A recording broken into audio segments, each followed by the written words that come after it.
आणि आता थेट जाऊयात विधान परिषदेत कामकाज सुरू आहे। बैठकीमध्ये जसं म्हणजे कॉन्क्रीटचे रस्ते सभापती महोदय जेव्हा मी मुख्यमंत्री झालो मी आणि देवेंद्रजींनी आयुक्त चहल यांना बोलवलं। यापूर्वी देखील ते कुठेतरी सांगितलंय आणि सांगितलंय दर पावसाळ्यात पडणारे खड्डे आणि खड्ड्यांमुळे होणारा त्रास जाणारा लोकांचा जीव हे कधी बंद होणार? कॉन्क्रीटचे रस्ते का करत नाही? मग आपण पहिल्या टप्प्यात 321 किलोमीटर आणि दुसऱ्या टप्प्यामध्ये जवळपास 400 किलोमीटर असे 700च्या वर 301 आणि 400 701 किलोमीटर चे रस्ते आपण कॉन्क्रीटचे सुरू केले। आता कॉन्क्रीटचे रस्ते सुरू केले, आता थोडं काम सुरू आहे त्यामुळे थोडी गैरसोय नक्की होत असेल, परंतु हे काम कंप्लीट झाल्यानंतर पुढे 20-25 वर्ष मुंबई खड्डे मुक्त होईल। हे चांगलं काम आम्ही करतोय की नाही? मग का पोटदुखी होतीये? का त्याच्यामध्ये डांबराचे रस्ते गेले 10-15 वर्ष डांबरामध्ये तुम्ही दुरुस्तीच्या नावाखाली 3-3.5 हजार कोटी रुपये जे मलिदा जे लोकांचे बर्बाद झाले, जे लोकांचे वाया गेले, याला जबाबदार कोण? जसा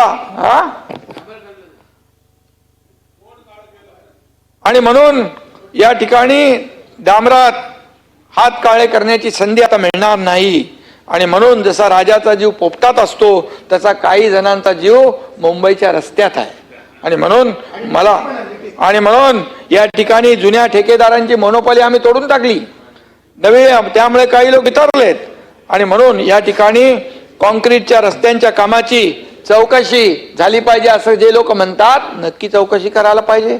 जिथं चुकीचं आहे तिथं चुकीचं आहे। ही महापालिका म्हणजे मुंबई शहरातल्या लोकांचे पैसे आहेत, परंतु त्याचबरोबर 15 वर्षात डांबर का सांबर कोणी खाल्ला हे देखील तिथं पुढे आलं पाहिजे, त्याची चौकशी झाली पाहिजे आणि दूध का दूध पाणी का पाणी समोर आलं पाहिजे। रस्त्यावरचे खड्डे कोणाचे भ्रष्टाचाराचे अड्डे होते हे आम्हाला माहित आहे आणि म्हणून त्या दिवशी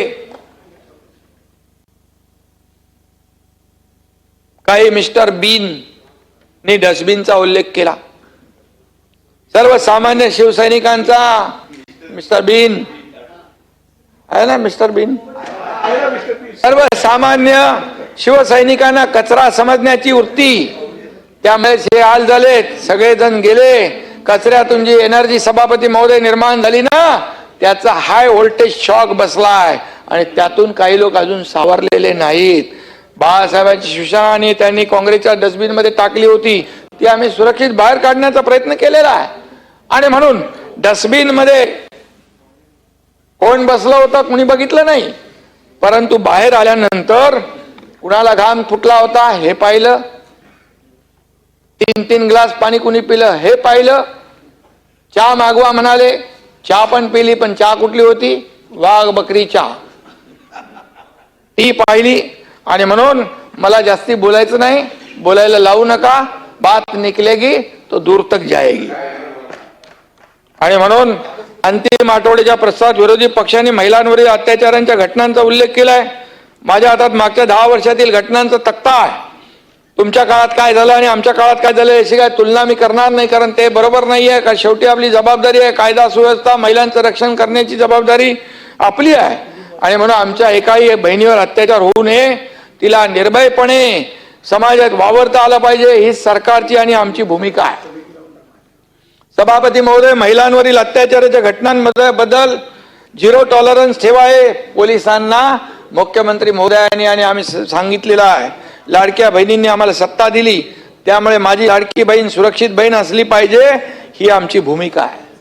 सभापती महोदय, या ठिकाणी पोलिसांना बदनाम करण्याचा, कायदा सुव्यवस्था बिघडवण्याचा प्रयत्न काही जण करतायत, अशा प्रवृत्तींना ठेचण्यासाठी पूर्णपणे सरकार समर्थ आहे, सरकार सक्षम आहे आणि वेळोवेळी ते केलेलं आहे।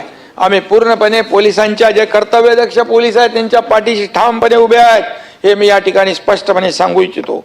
आज संपूर्ण देशात महाराष्ट्राकडे एक प्रगतिशील आणि शांतताप्रिय राज्य म्हणून पाहिलं जातं आणि म्हणून तसं नसतं तर सर्वाधिक गुंतवणूक या आपल्या महाराष्ट्रात आली नसती, विदेशी गुंतवणूकदारांनी एवढा विश्वास दाखवला नसता। आज मी सांगू इच्छितो की जास्तीत जास्त गुन्हे सिद्ध करण्याचं आमचे प्रयत्न यशस्वी होत आहेत। संपूर्ण देशाचा जर आपण विचार केला तर शहरी गुन्हेगारीत पहिल्या 5 क्रमांकात राज्यातील एकही शहर नाही. आता कायद्यामधील काही तरतुदींमुळे महिलांचा पोलिसांवरचा विश्वास वाढला आहे. त्या तक्रारी करायला पुढे येत आहेत. त्यांच्यासाठी पोलीस देखील तात्काळ कुठल्याही महिलेच्या तक्रारीला प्राधान्य देत आहेत आणि तातडीने गुन्हेगाराचा शोध घेणं, त्याच्या विरुद्ध पुरावे जमा करणं, कोर्टात त्याला सादर करणं, या गोष्टीमध्ये या प्रक्रियेमध्ये आमूलाग्र बदल झालेला आहे. एखाद्या महिलेवर अत्याचार झाला तर 60 दिवसात आरोपपत्र दाखल करण्यात येतं. त्याचं जर प्रमाण आपण पाहिलं तर राज्याचा दर 90% आहे. तो 100% करण्याचा आमचा प्रयत्न आहे आणि तो नक्की करू. आज प्रत्येक पोलीस स्थानकात महिला सहाय्यक पोलीस कक्षाची स्थापना या ठिकाणी करण्यात आलेली आहे. हा कक्ष पूर्णपणे महिलांसाठी डेडिकेटेड आहे. इथं महिला अधिकारी महिलांच्या तक्रारी नोंदवून घेतात.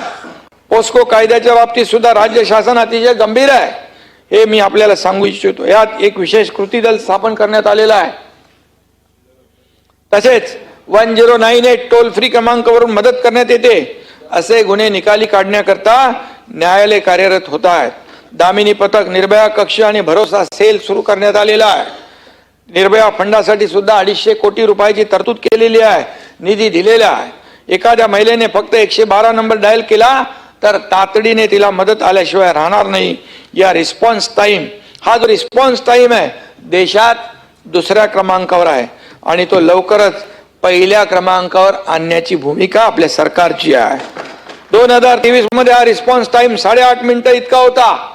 आता तो 6.25 मिनिटाच्या आसपास आलाय. डायल 100च्या बाबतीमध्ये सुद्धा 2023 मध्ये रिस्पॉन्स टाइम 17.62 होता. तो आता 13.85% आला आहे, म्हणजे कमी झालेला आहे. 13.85 मिनिट. पोलिसांच्या 1,500 4 व्हीलर आणि 2,2500 दुचाकींवर मोबाईल डिव्हाइस टर्मिनल आणि GPS यंत्रणा सुरू केलेली आहे.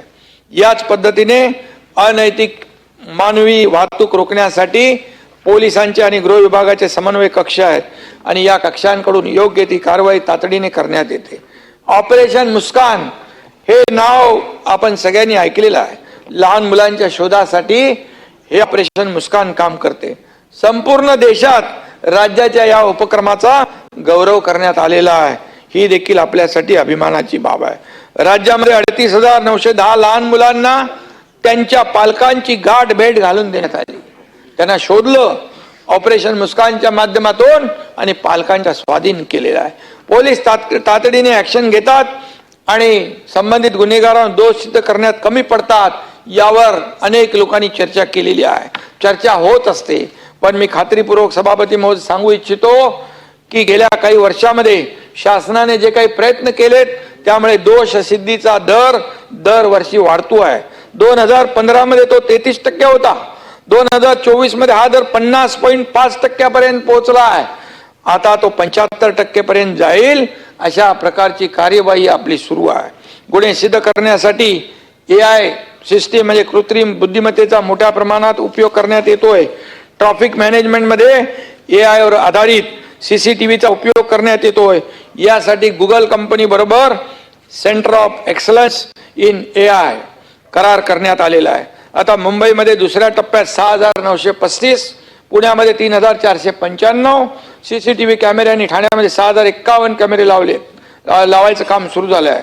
इंटरनॅशनल टुरिझम फेस्टिवल कंपनीने Dadasaheb Phalke international film festival या ट्रेडमार्कचा गैरवापर केला आहे.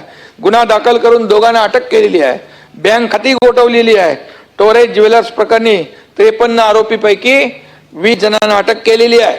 या गुन्ह्यात 178 कोटी 54 लाखाची फसवणूक झाली आहे. सुमारे 60 कोटी रुपयांचा मुद्देमाल सभापती महोदय जप्त केलेला आहे. प्रत्येक जिल्ह्यात फायनान्शियल इंटेलिजन्स युनिट स्थापन आपण करतो आहे अंतिम आठवडा प्रस्तावात. आणि म्हणून या पोलिसांच्या बाबतीमध्ये हे जे काही आता गेल्या 2.5 वर्षामध्ये आणि आता इथून पुढे जी काय आमूलाग्र पद्धतीमध्ये आपण बदल करतोय यामुळे नक्की गुन्हेगारांवर वचक बसेल.